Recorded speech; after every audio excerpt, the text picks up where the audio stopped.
चाहिए tomato ketchup का खाली बॉटल, एक्रिलिक पेंट, बीड्स और hot glue gun. Acrylic paint को बॉटल में डाल दीजिए और उसको अच्छे से स्प्रेड कीजिए जब तक उसका कलर पूरा फैल ना जाए।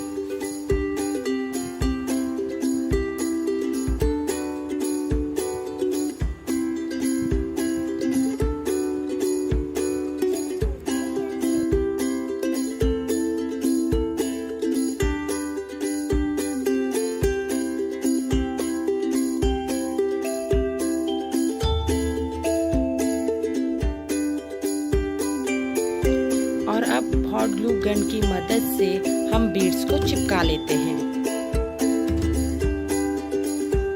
हम एक एक करके चिपकाएंगे। आप कौन से भी पैटर्न ही चिपका सकते हैं। मैंने नॉर्मल पैटर्न लिया है, सिंपल वाला।